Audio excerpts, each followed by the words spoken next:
this is Dia and welcome to another video. Today we're doing another chapter inside of Hermitcraft Retribution, a Clockwork Chronicles story that takes place after Anti-Hero. Let me clarify. Now we are on part 3, Perspective of Grian, and we're on chapter 9 right now. If you haven't read the other chapters or books or any of that stuff and you don't want to be spoiled, there is a link to the playlist in the description if you do want to do that, but by all means, if you want to keep reading and you don't mind getting spoiled, then I don't mind. But yeah. Not even halfway yet. Chapter 9. The room was silent after Sam was done talking, the boy resting his head on the back of the couch, his eyes closed. Grian looked up at Impulse, meeting his gaze for a moment before Grian put a hand on the boy's shoulder. "Has this guy called you back yet?" Impulse asked calmly. Sam let out a sigh, shaking his head, his eyes still closed. "Not yet.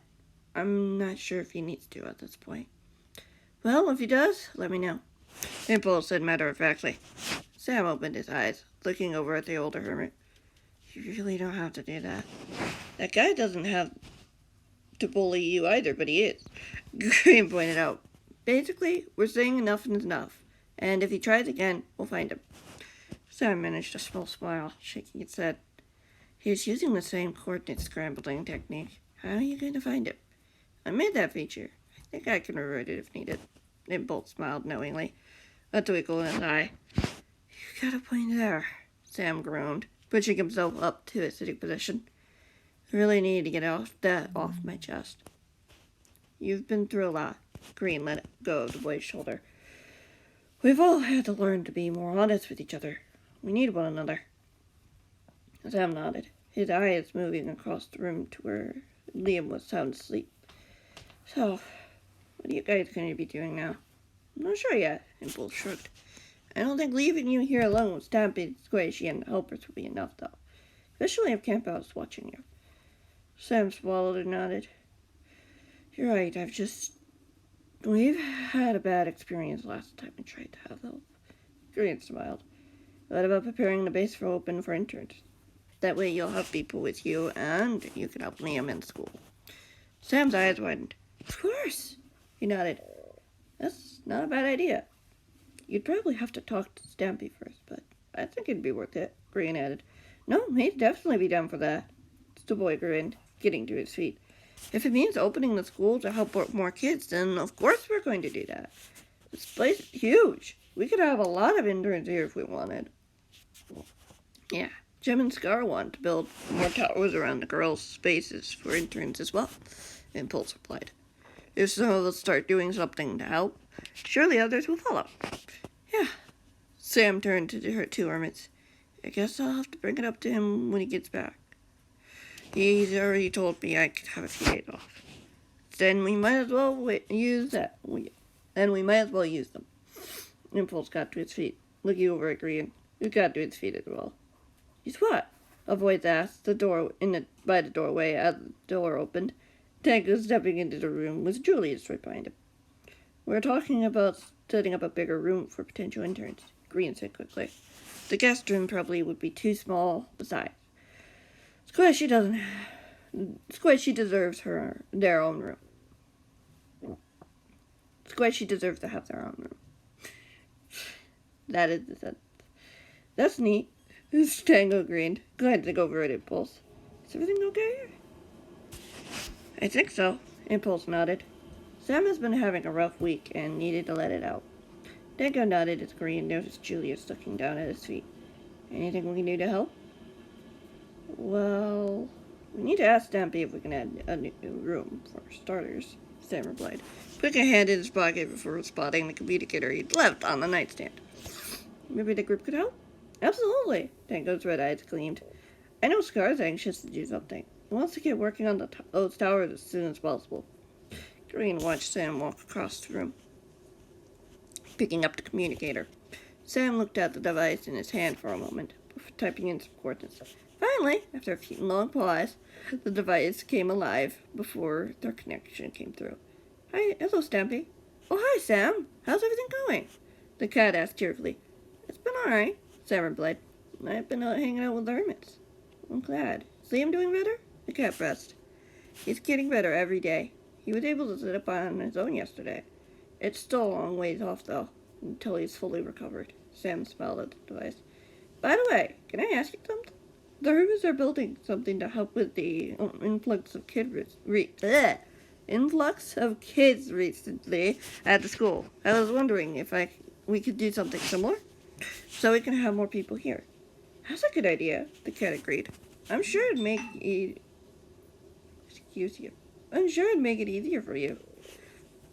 They were more worried about my safety more than my ease of comfort, sadly, the boy mused. Campbell will probably try to come back. We won't let that happen, the cat replied. There was a pause before he added, Any news from Levi about your father and Connor? Sam shook his head. I haven't heard back. What happened? Juliet asked from the doorway. Grian looked over to see a hint of unease on the boy's face. Sam's former home was attacked yesterday. Grian reported. Levi doesn't think Campbell left any survivors. Juliet's face went pale. Oh. His gaze went over to Sam, who had looked up. I'm sure they're fine. You don't have to reassure me, Julius. Sam replied.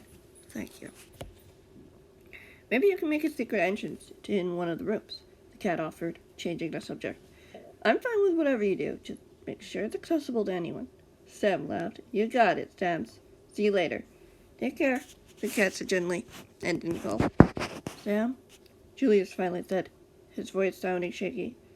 I'm sorry. If I'd known If I'd known that was what he was planning. Sam held out a hand, placing the device onto the nightstand. He couldn't have known. Campbell doesn't tell the soldiers everything for a reason, so moles don't leak it out to their enemies. He smiled like that. Julius shuddered, giving the boy a nod. I know who was a part of it. The Grian swallowed, meeting the boy's eyes. You don't mean when you woke up to find your barracks where they're unguarded? Julius nodded sullenly. People were out on mission that night, and the perfect time for an attack to happen. Do you know when it happened? Tango frowned. Probably before we left to play Pumpkin Path. Sam sighed. My friends were in the middle of a tournament when Levi called. Julius nodded, his expression still, but his eyes betrayed it. The boy looked almost sad, perhaps even guilty. I never really agreed to attacks like that, especially after Mr. A attacked my village and took away my aunt and uncle. So many of us had experiences like that. Why does he do it? Grian asked. Make it harder for Rose, Sam sighed, sitting on the bed beside the nightstand. To make her slip up, make a mistake, or fail someone like she failed his son. But wasn't it his choice? Julius pressed. Sam nodded. It was. Just like it was my mother's choice. Eli's choice. Skiz's choice. They made a choice to protect their friends, and it cost them their lives. Tears filled Grian's eyes as the hermit forced them back. We can't let him keep doing this. No, you're right, Julius agreed, straightening. I could see what I could do to help Sam. See if maybe there were survivors. No, focus on finding your mother, Sam said simply. If she's alive out there, we need to find her. I can do both, Julius pointed out. I can find out what I can to help you guys while I search. I want to help. Tango put a hand on the young man's shoulder. You're asking for a lot, kid. If you find something, you can tell us. But please, if Skiz is trying to get your attention, you should listen. Otherwise, those dreams of yours could get worse. Julius shuddered again, sighed. Yeah, you're right. I'm gonna give you guys some space while I wait for Rose. It's good to see you in a good place, Julius. Sam managed a weak smile. Don't let us down. Don't let your mother down. I'll do my best. Julius nodded with confidence. He gave the group a wave before disappearing into the hallway. Out of sight, his footsteps faded as the group went silent. So, what now? Grian asked, looking around the room. Let's work on a bigger guest room. Sam said matter-of-factly before hesitating, looking over his sleeping younger brother. I'll keep him company, Tango offered the boy. It'll be good for you to get all that stuff off your mind for a bit, and have some fun. You'll know if there's trouble. Sam nodded, smiling at the hermit. Thank you. All of you. I'm glad I got to meet you. Friends stick together, no matter the cost, Impulse said defiantly. With a snap of his fingers, he smiled, crossing the room to wrap an arm around the boy's shoulders. Let's go see if the others are up for it, too. We can get it done before staff begin to help us get back. Is that a challenge? Sam raised an eyebrow. An achievable one. Impulse nodded, grinning at the other two hermits. Grian, can you get supplies from the storage room? Do you think there's a good spot for a room set? I have one in mind. Sam nodded, looking up at the hermit with a smile. Part of the house is inside of a mountain. We can always go down if we need more room. Excellent, Impulse replied, letting go of the boy as Grian bolted for the door, disappearing into the hall. He'd spotted Scar, Jem, Beat-Ups, Isaac, and the girls were awake. We're going to be working on a larger room for interns. Want to help? Grian asked excitedly, still running toward the storage room. Of course! Scar cheered triumphantly behind him. Morning, by the way, G. Morning. Grian called back, opening one of the chests as he rummaged through the items, calculating what they might need and how much. That's going to be it for this video. I hope you guys enjoyed. This is chapter 9. And yeah. And be sure to let me know what you guys think is going to happen next and all the stuff and what story ideas that you might have about where I can go next. Especially in regards to all the hermits, because right now I'm going on this main story. But of course, we can always have side adventures intermixed between these stories and whoa. Yeah. I'm just having a little fun. Anyway, thank you guys for watching. See you in the next one. Bye.